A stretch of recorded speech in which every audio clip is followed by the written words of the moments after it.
What's going on, guys? Welcome back to the show. Today we are talking about some underrated GameCube games that released for the system that unfortunately went under the radar.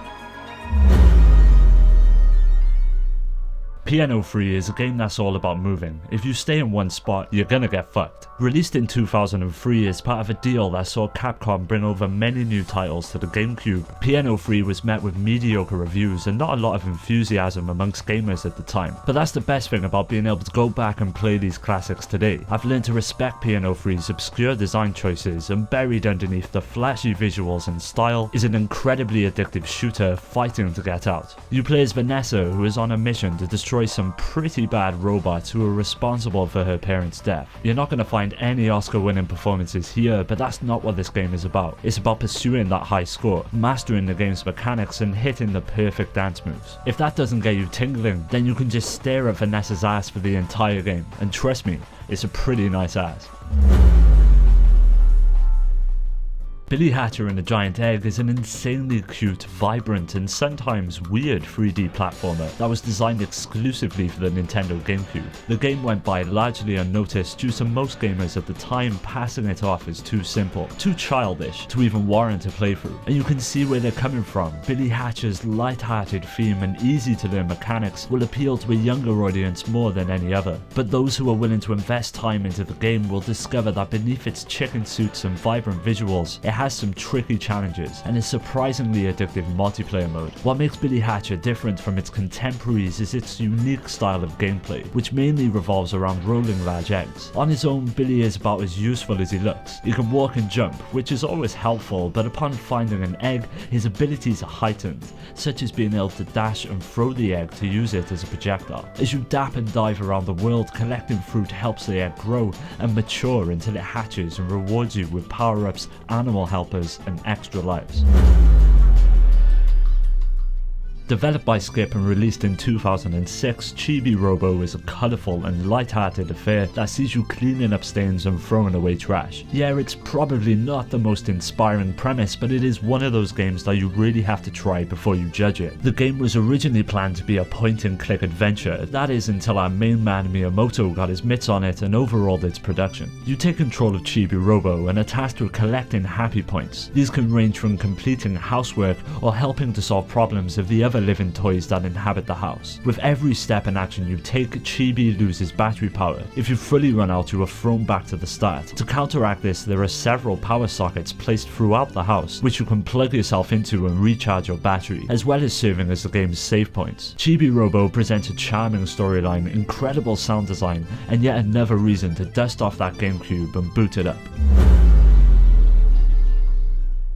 Originally released as Bloody Roar 3 for the PlayStation 2, Primal Fury was a conversion for the Nintendo Gamecube that added new characters, stages, and special moves for each of the original characters. Developed by 18 Co, the Bloody Roar series has always been under the radar, but I myself have enjoyed the series from its humble beginnings on the PS1. Primal Fury brought with it improvements to the game visuals and extra music tracks that contributed to making this the most definitive iteration of the series to date. The same control scheme and gameplay seen in the original 3 titles is here, where at a touch of a button your character can morph into a beast of increased strength and ability during play, smash through destructible stages, and perform devastating combo attacks to defeat the enemy. All in all, this is a fun, solid, and graphically impressive title that will make a good addition to your gaming library, especially to fans of the 3D fighting genre.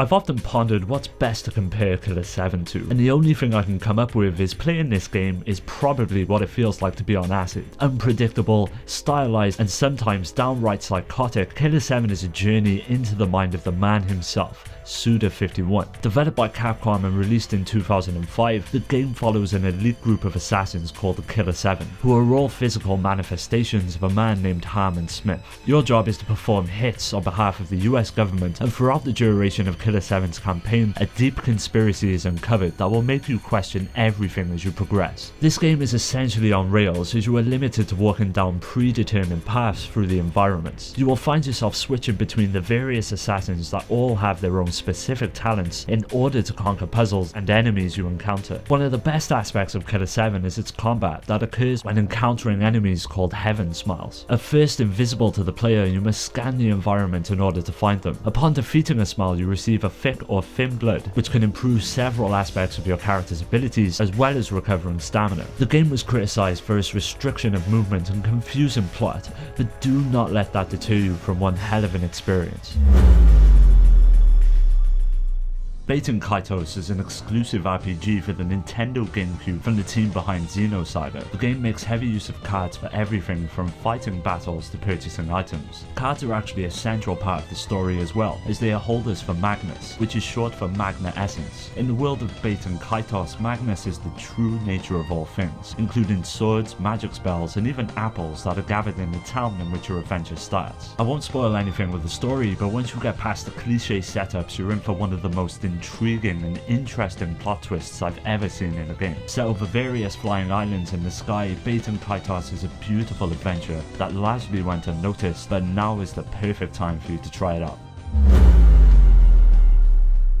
I've always been a fan of Bomberman. I remember spending countless afternoons after school playing the various games in the series, and Bomberman Generations was no exception. Released for the GameCube in 2002, it's one of the very few Bomberman games where the single player mode is just as enjoyable as the multiplayer. The game gives us a wide open area to explore and destroy in adventure mode with solid controls, interesting puzzles, and challenging bosses. The game consists of 6 worlds which contain about 5 levels within each, and in true Bomberman fashion, these levels include puzzles and minigames, as well as a boss at the end of each world that all require different strategies in order to defeat. The multiplayer mode sees you switching back to the style of the classic games in which you no longer utilize full 3D movement. With 5 modes on offer, there is always something to get stuck into. Bomberman Generations is the perfect party game and should definitely be considered the next time you have your mates around.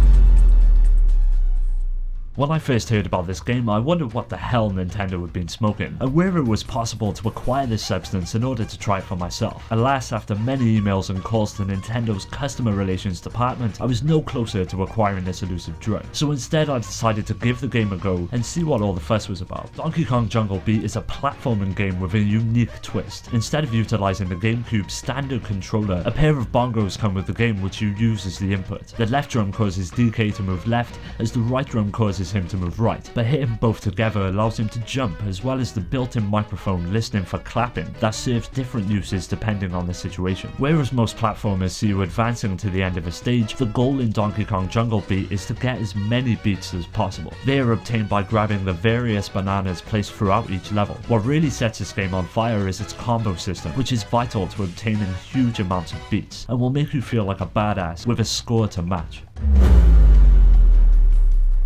Developed by Treasure and released in 2003 for the GameCube, Ikaruga is the spiritual successor to Radiant Silvergun and was also released for the Sega Dreamcast. The gameplay in Ikaruga primarily centers around something called the polarity mechanic. Only bullets of the opposite polarity can harm you. Bullets of the same polarity shall be absorbed into your ship and converted into energy for one of the game's special weapons, the homing laser. When switching the polarity, it changes the color of your bullets, and shooting an enemy with the opposite polarity will cause double damage.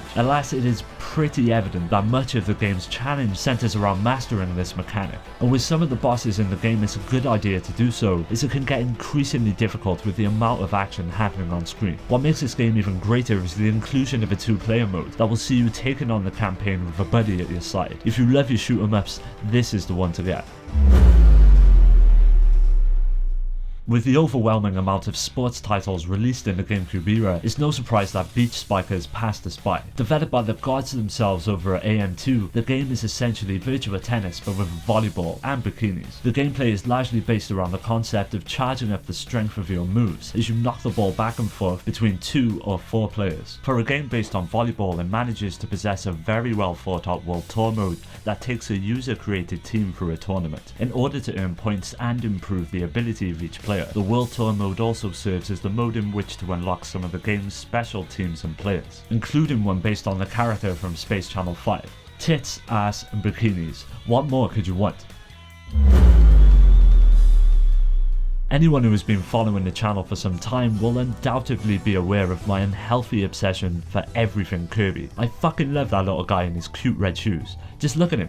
It's so fucking cute. Kirby Air Ride was released in 2003 and was somewhat of a disappointment to many fans at the time who had been itching for a fully fledged Kirby title. But going back and playing this game now, it's easy to appreciate it for what it is. And that is essentially a really good party game with simple gameplay and a great multiplayer mode. Kirby Air Ride sees you riding on various machines, many of which have been taken from previous titles such as the Warp Star. You take control of Kirby and his multicolored counterparts and compete in races as well as other minigames. Admittedly not the most taxing or intriguing racing game on the system, but nonetheless if you are partial to Kirby, you'll enjoy the colourful and fun outing. Well, that was it guys. Make sure you let me know any underrated GameCube games I might have missed out and we'll include them for part 2. As always, thanks for taking the time to check the video out. I'll see you next time.